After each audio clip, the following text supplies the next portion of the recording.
It's time for us to look at form, our fourth element of art. What is form? Form has height, width, and depth. Form is three-dimensional. Form can be organic,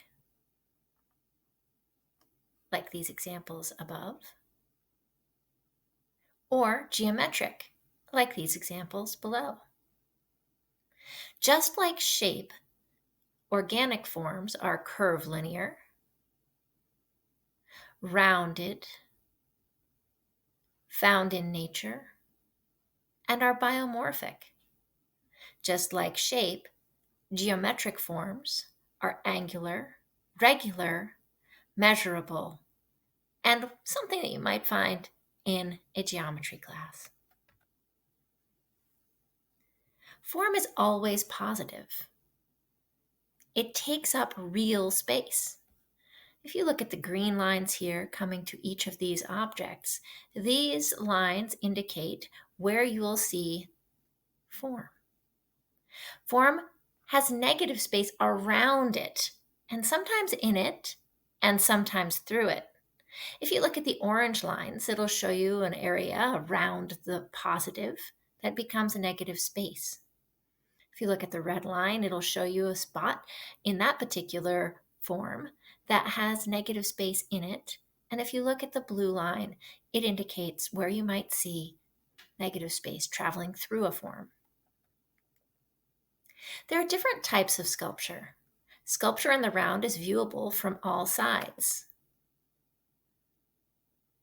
We can look at the Cicada fairy sculpture as it rotates. You can see that you can look at this sculpture from any direction.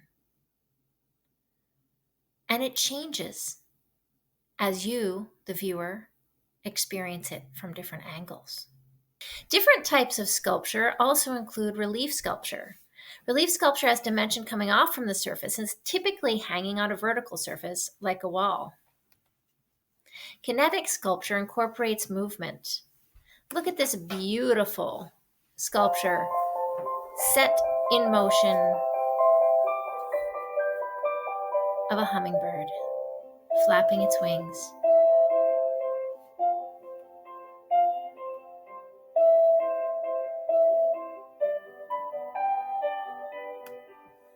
Kinetic sculpture is really fascinating, and you can create kinetic sculpture in lots of different ways. Mechanical, like this, or like what Alexander Calder did with his mobiles that just used air currents to make things move. Now let's take a look at this amazing sculpture by Merope from 2012. Merope was born in northeastern Brazil in 1970, and his work reflects a deep connection to the local traditions, history, and customs of the Bahia region. He transforms objects used in everyday life into sculptural objects that take on a social and poetic significance, while questioning the institutional status of the art object. In this respect, Merope's work is related to Marcel Duchamp's provocative 1917 presentation of a sculpture entitled Fountain, that was, in fact, a urinal that the artist purchased from a local ironworks. Duchamp called these objects ready-mades to reflect his use of an already existing object.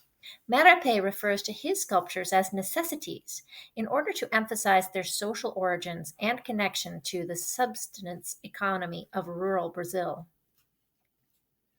Necessities are transformed by Merope's artistic intervention into objects with almost spiritual power. That excerpt was from artspace.com, but we can really take a look here and see how all of these different factors come together in Merope's work. What type of form would you categorize this work as being? Would you say it's organic, geometric, or both? How do you know?